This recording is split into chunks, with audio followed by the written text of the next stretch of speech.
there is Group C. El Matador, Alex Alguacil, Yona KRA, and Neo Lofty are going to be the players coming through that one. Guys, who stands out for you in Group C? Well, of course, you've got El Matador, who went to both regional finals, first at Barcelona, where he didn't quite make it through, and then, of course, finishing second at Anfield. Alex Alguacil as well, finished fourth, I believe, at the regionals. I mean, Jonah, for example, he finished, was it first in the Americas? So out of, we were saying, who's going to potentially be the person to break this duct of only Europeans winning the World Finals? Well, obviously, there's one person who definitely has a real chance. Jonah, a strong player. I mean, I annoyingly don't have as much knowledge. I mean, I know all the players in depth, but Jonah is one of the players that I know least about.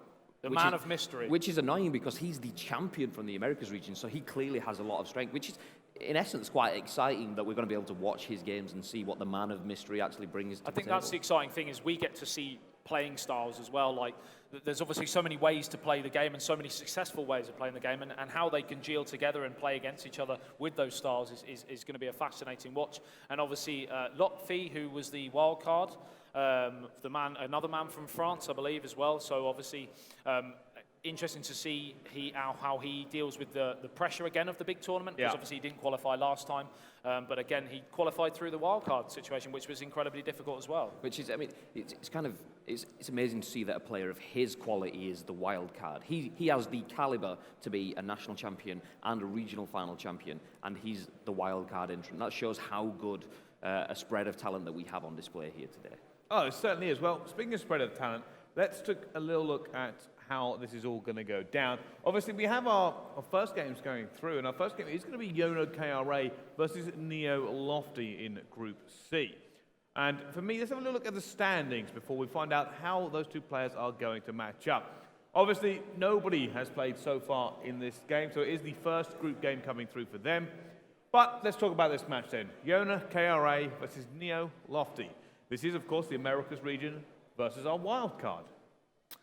Yep, I'm going to jump back on the horse, and I'm going to win my prediction back. I'm going for the man from the Americas. I'm going for Hona. And I will take Lotfe. Very, very strong player, as mentioned a few times in this broadcast already. Happy to back Lotfe just to go against you. No, come on, let's go with fair. All right, well, okay, if you're just going against him, Adam, why have you gone from the guy from America?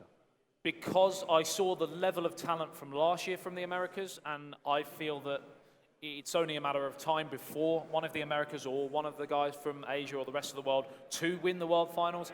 And I think, again, based on Panama, the guy from Panama last year, Coolthirst, the way he played was exciting, exuberant. I'm hoping that he plays in the same style. I've not actually had the chance of watching him play, but winning that the Americas regional finals is no mean feat. So that's the main reason why I'm going for that. It was quite a long-winded answer. It was a good answer, though. It's a very good answer. I'm here all day, so I'll just come back in a few minutes then. I like it. I think it's a good, reasonable, logical argument to make for the guy there. Graham, you said you're only picking Neo Lofty just to go against Adam. Yeah. Is that it? No. He hates me that much that he's just going to spite you. Yes, he's in good company. That's no, I mean, the quality of the French PESLeague is it's up there with the best in the it's world. a really strong nation, isn't it? Yeah, and like I've mentioned already, the French league isn't its own league. They have to qualify with the rest of Europe as well to qualify, and Lotfi was there in Season 1, didn't qualify. Qualified in Season 2, was unlucky not to make it, has some of the most direct and lethal through balls that you will see. Hopefully we'll get to see some of them in this game. So definitely multiple levels, but the biggest one is because it's against what Adam's betted for. So don't ever punch me on the knee. All right, well, let's take this in a slightly different direction then. Because of the way you guys have kind of both presented these players, actually brings up another question. The Americas region versus France. Which has the stronger PESLeague? Oh. Resident the expert, the president. The president. Here is you're in the presence of the president. President Graham. I can't answer that one. There is no definitive answer. I think there probably is. I mean, going off of recent history, you'd have to say France, because obviously we mentioned it was Maccabi, who's here in the audience today, won the World Finals 2 times in a row. As well as that, we've had Kiliazus Lakaskri, who was, brilliant. Was it the last? Well, the regional was the first one. Who really was unlucky to get knocked out. And you've got Neo Lotfi as well from France. Christopher, another strong French player. I think I might have seen him here as one of the guests, but going back a few years, there's been a vast wealth of talent coming through the French PESLeague. That said, Guefera upset that apple cart. I tell you what, you've covered the French region quite well. Adam, why the Americas? Like I mentioned, I think that there's only a matter of time before something clicks in the World Finals. That that they're starting to get better year on year. Again, I think Coulthurst, watching last year, the man from Panama, he was one of my favourite players to watch last year. I love the fact that he brought 15 fanboys with him as well. I thought that was great. Entourage. It was a real entourage. They brought the flags and everything. It was one of the highlights from last year in Milan. So one of the main reasons why, again, I'd love to see the Americas do well, because I think it's about time. Do you think we were expecting a real challenge from the Americas to kind of win this tournament? No doubt. I think, especially Jonah, because he won that region, he will be a favourite. And knowing how good Guefera was as well last year, finishing second in the World Finals to us Maccabi, leading 2-0 in the final in Milan, he finished third in this year's regional. So Jonah's got to be doing something right to finish 2 places above him. So, yeah, I mean, the thing with the American region as well is you see the unity among the players. One player gets a step further at the expense of someone else. It's, I don't mind. Okay, we've still got America in this. And we saw that with Guefera last year. No doubt we'll see the exact same again. So they're not only playing with themselves, they have their own entourage in terms of the other players from that region too. Okay, well, while we're waiting for this game to start, I'm going to expand the scope even further. There are 16 players here. Who are 1 or 2 of your favourites to win this tournament? It's early on. I figure it's a safe bet now to kind of pick maybe who you've been keeping an eye on so far. President Graham. So I'm not sure we can answer that due to our last PESLeague live show where we made predictions and put them in envelopes. Well, we're hiding them until the next time. I'll pick 2 players that we know a lot about, but we haven't spoke a lot about them, just to ring fence. Within this group, we're not going to see him playing. We've mentioned El Matador, Mike Linden, previous champion, going back as far as 2006. We interviewed him on the last PESLeague live show. Phenomenal player, has talent, has caliber, and has experience, as does Lutty, who we've mentioned, the Iceman, Captain Cool. Probably one of the most frustrating players to play against if you're searching for a goal. And certainly one of the most decorated in the esports arena at PES as well. He's been to so many finals, it's almost like he's walking to the corner shop for the day. He just sort of rolls up to a world finals. The thing with Lutty as well is we might not get to see it on the actual screen, but he scores a goal, he pauses, he has a drink, he might make a change or 2, maybe 3 to his formation, and then goes back into the game, which is fine. He divides opinion. But imagine that you're the player sat opposite him, just wanting to get back into that game, and that's where the magic of mind games comes in, the true esports element. It's not just playing games, it's psyching your opponent out, and that's where Lutty adds something nice, something extra. I'm not sure whether to drip feed one of the people who I predicted. I think, no, look, come on. I'm sure you predicted like the envelopes, but I don't really care about your envelopes right now. What I care about is answers. Okay, well, one of the 2 players who I predicted for this tournament was the man who finished second last year. He was only 16 last year, the man from Brazil, Guefera, and I think that experience would have done him the world of good. He's still only 17 this year, but he's had that year's experience. I had him tipped to do well. I love that we're talking about experience of a previous world finalist, of the youngest player that's here in the tournament. It's crazy. He's vastly experienced, despite being the youngest, but he has that talent and, in esports terms, the time to develop as well. So, yeah, if not this time, which he definitely could do, then, next year, the year beyond. Well, it's interesting. Think about the end goal of all this. $200,000 for a 17-year-old. That's where it might come in. It might be a little bit interesting for him if he gets to the latter stages, whether that sort of financial figure does play it. Because again, like we mentioned, some of these guys are late 20s and they've got that bit more life experience. And for a 17-year-old to be handed that amount of money is, I'd like to be in his shoes. Well, we pay you almost as much as to come here, Adam. Oh, Let's not kid ourselves. I wish. But no, I think you are right. We've spoken about pressure in previous tournaments. We said it's a big thing. The further the tournament goes on, the more the pressure ramps up. The only benefit you have as the tournament goes on is that you've had a few wins under your belt. So you're like, well, I'm a little bit more confident in how I'm playing. But it's going to be difficult as we go through. And I expect to see, as soon as we get into that knockout stage, the players really worrying about it now. They are going to be within sight of those big prizes. Just even getting to third already, 50,000 is a massive prize. Huge money. But before we get into that, it's time to go back to the game we've been talking about. It is going to be Yona KRA versus Neo Lofty coming through. Now, you gave me a prediction, but I've noticed the pair of you are shying away from score lines today. So I'm going to go back and ask you to give me a score line. Adam? 5-2 to Okay. the man from Peru. I'll take the same lead, but I'll go for 4-1 for the man from France. Okay, so we're expecting at least a somewhat high-scoring game. Sort of going through. Bearing in mind that we expected a high-scoring game in the first one, and it was 1-0. So 0-0 then? So 0-0, yes. It'll probably be a But that all-score said, draw. the goal flashes that were rifling. One of the other games had 6 goals. Yeah, we thought you were talking about the other game. Yeah. Oh, True. right, okay. Okay. Well, it's interesting because we actually had a lot of draws go on in Anfield and Liverpool. There was even more than there were in Barcelona. So it wouldn't surprise me at this level of competition to see maybe a more defensive play style, to see those maybe less risk takers. Well, you mentioned the more defensive. I mean, Neo Lotfi, looking at that, he's conceded 9 goals, whereas Jonah's conceded 17. So straight away, that's an interesting fact where we kind of might see in this game what we saw in the last game, where Jonah's going to go out and try and score goals, and we're going to see another man from France trying to shut up shop. So 1-0 to the man from France again. He's a high scorer, though. That's the thing. He doesn't concede just because he scores so many going forward as well. So he's not just defensive. He has attack in his bag. His attack is so good that he doesn't need the defense. Hi, Jonah. Thumbs up. Just thumbs up to Hey. waving to the crowd. He's happy. He's good. He Nice to must see him relaxed, though. He knows. He says he's got you in his corner, which means he's lost. Yeah, but, it does. Kiss of Yeah, death. he doesn't know this though. No. He- To be fair, he's not been part of this, has he? with me anyway. So he'll know after this game, but whatever I say is. Or is it, usually- to be fair, it's the other way around. You've got him in your corner, the America's champion. So, you know. I'm feeling I confident. keep hitting you. I'm sorry. Just slap you in the leg.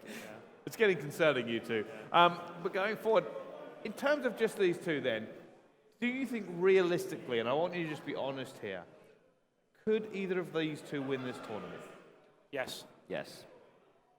Up there in what, top 5%? Top 5 foreign players that win it? Top 3 for me for the man from Peru. Okay. I'd say on his day, definitely one of the top 3 for Lotfi. Definitely. It would have to probably be a top good 5. day for him, though. Is that what we're Oh, saying? no, I just mean on his day, ranking them against the quality of the other players on their day, he's still up there, but he's definitely a top 5 player. But anything can happen in those top few with the margins being so tight. All right, well, it looks like this game is about to get underway. So I'm going to hand it to you two to bring us all the action. So kicking from left to right, we have Jonah, the man from Peru, and right to left, the man from France, Neo Lotfi, the wild card entrance this year, managing to get through after non-qualification from the regional finals, as the man from Peru with the early start with Lionel Messi in towards the danger area, headed goalwards, and a stunning save from Ter Stegen, and really the first chance within 3 minutes, Graham. And it's the same again. I mean, defence from the French players, and let's hope we don't see more of that from Lotfi's side of things. We want to see him getting on front. So I think not to use the old cliche again in football, but this first goal is going to be oh so crucial, knowing how these two players play. If Jonah can get it, then obviously then he can expand on that. But if Neo Lotfi gets the first goal, is he going to shut up shop like Tiamat did in the last game, Graham? I think it's too early for that, especially when you're playing against a regional champion such as Jonah. Shutting up shop is not an option, not until at least. It worked for Tiamat though, didn't it? And he was playing against a regional finals winner. I think that was just a case of surviving the onslaught as such. Yeah. So 8 minutes gone here, and it is still 0-0, deadlocked here between Jonah and Neo Lotfi. as the ball is intercepted on this left-hand side and played forward towards Neymar. Getting a lot of space early doors here. The man from France down this left-hand side. Lovely turn, but good interception. Battle of the defences so far, definitely on top, as we've yet to see, other than that one sort of glanced header, which was easily saved in the end. We've not really seen much goal-mouth action. Oh, slightly dangerous tackle there from Rakitic, but I think we're starting to see the game slow down. Players are starting to take hold of the game. We can see how they played. Early on, Jonah was taking some lovely touches in the box, some flary back pass in there, and he's showing that. Lotfi looking like he's going for those counter-attack, and I mentioned his lethal through balls. Maybe we can see that if Jonah keeps going for that possessive play. That through ball was definitely something you picked up on one of the PESLeague live shows as well, wasn't it? And it's interesting to see everything we talked about in those bi-weekly shows is actually sort of coming into fruition in the World Finals. It's almost like we know our stuff. Oh, it's amazing. See what I did there? As Neymar breaks in towards the area, finds Luis Suarez, just can't quite find Lionel Messi. And the problems that Etorito was having in the first game on the live main stage is happening again here for Jonah, as he can't quite find that key to unlock the lock as the ball gets played through. Unlock the lock. As it's really Neo Lotfi who has the first real chance of the match. There's been a goal in the other game, and it's the man from Germany, El Matador, Mike Linden, who's taken the lead against Alex Algarthiel. So an early start there. There's also been there's been 2 goals in the game between the man from the Netherlands, the man from Spain, O'Neill versus Ruben. It's 1-1 there. So again, goals around the grounds other than the game that we're watching. It's because we had so many in the first few games on the last stream at Anfield. It's just balancing it out here now. It must be quite hard playing, hearing mine and yours Dorset tones in the background as the ball gets cleared, and it's offside. And a chance to relieve some pressure here that was just beginning to build from the man from Peru, launched downfield. 25 minutes gone, still deadlock, still 0-0. No real goal-mouth action as the ball gets played through towards Iniesta. Now towards Neymar, the Brazilian maestro, twisting, turning, looking for that pass through towards Lionel Messi. Again, that chip through ball, which we mentioned worked so well last year, isn't quite coming off at the moment, but there's a mix-up at the back as Neymar twists and turns and can't get the shot away. And again, the numbers at the back. Lotfi has definitely been watching Tiamat in that first game and is using many of the same tricks, Graham. Yeah, for sure, but it's composure. Look at the way that Jonah has the ball. He turns, he twists, he goes back on himself, and he does the little bit of under-the-feet dribbling. He's happy to take his time with it. Oof, dangerous tackle there. But there's a real chance here if he can get past PK. He can. It's Lionel Messi. First real chance of the match for Neo Lotfi, and it's a stunning finish. Finessed into the far corner, and the man from France is winning here against the champion of the regional finals from Peru, and it's a lethal finish as El Matador scores another goal in the other game, Graham. Yes, absolutely beautiful. Broke through, and he had options. He had a man over, but it was powerful, finessed, far post. It was never in doubt.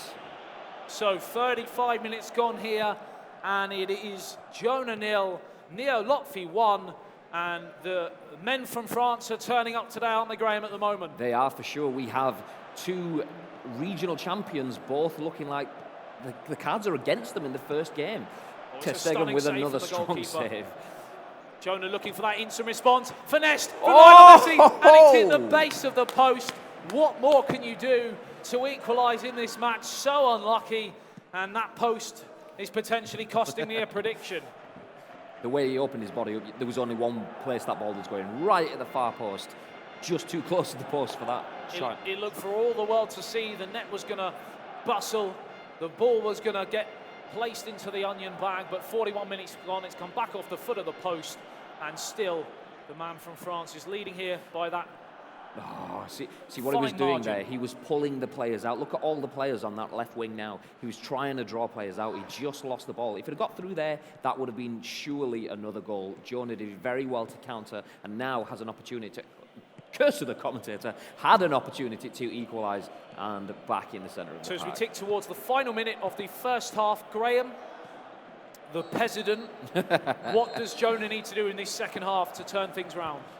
Just keep going. For me, he doesn't need to do anything ridiculous in terms of reinventing his play. He had the opportunity, he had the possession, and the flair on the ball, taking those turns. He has that. He just needs to get a little bit more of a killer edge, killer instinct when he's in the box. So we're starting this time, of course, kicking from right to left is Jonah, and left to right is Neo Lotfi. There's been another goal in the game in the other group. O'Neill has conceded another goal to Ruben, the man from Spain, so leads by 2-1 in that game. Still, we have another 1-0 on the main stage at the moment. Can Jonah change things? Lovely back heel in towards Suarez, looking to mount that pressure, trying to unlock that door, but he can't at the moment as Neymar is dispossessed in the heart of the midfield, and now Luis Suarez plays it out towards over the Lionel top for Messi. Neymar. Now it's another chance here in towards Neymar again, not rushing things still, playing for possession, Graham. Yeah, exactly. I said over the top for Neymar. I'm not a PESLeague player, clearly, because I missed out a pass there. It didn't work out from them, but he was playing the percentages. And to explain for anyone that hasn't seen any of the previous broadcasts, when we're talking about playing the percentages, it's not just taking the shot. It's, okay, how likely am I going to score from this shot? Should I pass? Should I increase He's my wide chances open of here, scoring? Graham. Sorry to interrupt, because Neymar has got the wrong side of PK, and he plays it across, and it's a stunning finish at the back post. And the man from France takes a second goal lead here, and he's flying towards an opening 3 points for the man from France, Neo Lotfi, with a clinical finish in the end. Yeah, and I thought... He was wide open though, Graham. I thought, oh no, he's taking it too far wide, but that's when I was literally just talking about playing the percentages. He saw Suarez charging in at the far post, played that long, deep slide rule pass straight through, and then Suarez did what was expected and tapped it in. So a man deep in thought there, Jonah searching for a way back into the game, conceded a second goal at a very crucial time in this match. 55 minutes gone as Brycey has a wry smile to my right-hand side, knowing that potentially I have another prediction wrong, as I need that to go in, and so does Jonah, but it's cleared away. Half an hour remaining for Jonah to get back into this match. Played it through towards Lionel Messi. Lovely chance here into the danger area. Another stunning challenge. He's doing exactly what Tiamat did in the first game, Graham. Yeah, just shutting him down, closing the angles, and it's the number of bodies in the box that's the key thing. Interestingly, none of the players have pushed to full-out attack yet at this point. Obviously, Jonah's looking for it a little bit more. Lotfi has a little bit of a cushion, but see that? Look at the composure. 2-0 down, taking the turn, playing the ball. You talk about composure, but again, the door is being slammed firmly shut at every What a opportunity. pass. And again, down this left-hand side, he's seeing a lot of room on the counter-attack here, the man from France. 63 minutes gone as he surges in towards the danger area, but just consolidates, keeps possession. Another thing we talked about in PESLeague live show bi-weekly, that it is, once you're in the lead, it is crucial to remain and keep that composure, Graham. Yeah. Don't rush it, don't force it. There was nothing on there. It looked promising, as does this, but nothing pays off. It looked promising for him. The opportunity fizzled out, and rather than losing possession, he kept hold of the ball and worked for another opportunity. So you feel now it's do or die for Jonah. He needs a goal in the next 5 minutes or so. Otherwise, it's an opening game defeat in this group stage. 68 minutes on the clock and a free kick. And it's a free kick that will alleviate a little bit of pressure that was just beginning to build. And again, now we're going to go to the substitutions. We always talk about that 60, 70-minute mark where changes can really sway matches. What does he need to do? Because he's not been able to really test Neo Lotfi defensively, has he? I mean, I said nothing needed to change. He just needed to find that killer instinct, but that's kind of fizzled out now. He needs to not get caught on the counter-attack, pushing too far forward. And as we can see at the top, his fellow American Guevara has just taken a 3-2 lead against Kepa PFC, the rest of the world player. But he needs to get into the box. And not only that, it's easier said than done. Here we are! Into the danger area, and that, you feel, had to go in. A stunning save again from Ter Stegen, but that was a chance, Graham. The killer instinct, he needs, that should be fine in the back of the net. He needs something, and he needs it quickly. That was a real chance for Luis Suarez. And just when you feel, he's wide open again at the back, though, as he's played it through towards Luis Suarez. Is he going to go for the third goal? Is he going to keep possession? Well, that's exactly what we were talking about. He's kept possession, and then he's given it away, though. But it is interesting to see how he's definitely happy with that 2-goal lead. He doesn't want to stretch it. He thinks he's done enough to see this game out now. And just for anyone watching this game wondering why he didn't charge through on goal there, he has the lead. Don't gamble, don't roll the dice. And that's that professional gamesmanship that we talk about all the time on the PESLeague live shows on Twitch. When you've got the lead, Don't lose it, see it out. And that's exactly what, But he's giving it as away, I mentioned and that. it's into the danger area, and it's another chance and another moment there that we're talking about that killer instinct. And he's hit the post again with the goal at his mercy. You feel all he had to do was glance it goalwards. He can't believe what's happening. A shake of the head for the man from Peru. He's 2 goals down, but he's hit the post twice, Graham. Ter Stegen is having a belter. Look at the performance in that goal. As well as Ter Stegen, someone's got to give a high five to that post at the end, because Neil Lotfi has got a lot to thank for that post there. 2 Definitely chances a bouncing kiss back. of the woodwork. Neo Lotfi after the game. I just noticed the formations. Lotfi went with the 4-4-2 now. Of course, Jonah with the 4-3-3, which is usually the formation that people use when they're playing with Barcelona. Why has Lotfi, do you feel, used the 4-4-2? He wants to keep something in attack, but he wants to hold back. And here's the something in attack. You can see 2 players in the front. It's another and chance. It's another one. It's Nice Luis and Suarez, and that is too simple. And when you chase a game against the best of the best in the World Finals, you often come a cropper, don't you? Exactly, and it's not a case of the gulf is so big between these 2 players. Once someone has the lead, you have to gamble. At this stage, it's all or nothing. So that's the reason why Lotfi now has essentially the easier job of just seeing this game out now. So you are 2 goals away from a stunning prediction here, Graham. Although I do have the scoreline and the result at this point in terms Not of... the scoreline, but the amount of goals, yeah. I get you. Okay, you're better than me at predicting, all right? As the ball gets played out towards the halfway line. Now finds Lionel Messi. Skips away from the first what challenge. a move. Needs a goal. It's do or die. It's Lionel Messi. Oh. He tries to play it across. Deflected goalwards. It's into the back of the net. Is that a lifeline, or is it too late, Graham? It's definitely a lifeline. And he got quite lucky with that. He had It's another options. poor finish, really. He got lucky with that. It was straight at the goalkeeper. It was poor goalkeeping in the end. But here he is again. It's another chance. A goal now would make things so interesting. And it's Luis Suarez. It's just building to a crescendo here, but he just can't quite get the ball out towards Lionel Messi and clear downfield exactly where Neo Lotfi wants it. But it's back in the danger area. Played it through into the area. Another stunning save. And you feel that Jonah, he's going to feel a bit hard done by, Graham, isn't it? Why can't I have that Ter Stegen in my goal, he's thinking. It's another chance that comes and goes for the man from Peru, and I would like to say that the laws of the game have gone against me in this one, because the goalkeeper has had an absolute blinder for the man from France, and you couldn't say the same going the other way. Oh, there's been an important goal in one of the other games. We're just waiting for confirmation on that, because there was a real shout there as we tick into the final minute of added on time, and it has finished here. The man from Peru, Jonah 1, the man from France, Neo Lotfi 3. And you are so close to 100% prediction, Graham. I'll take that. I'm happy with that prediction. A worthy winner? Definitely. And it's the rise of the French so far. Two games, 2 streams, 2 French winners.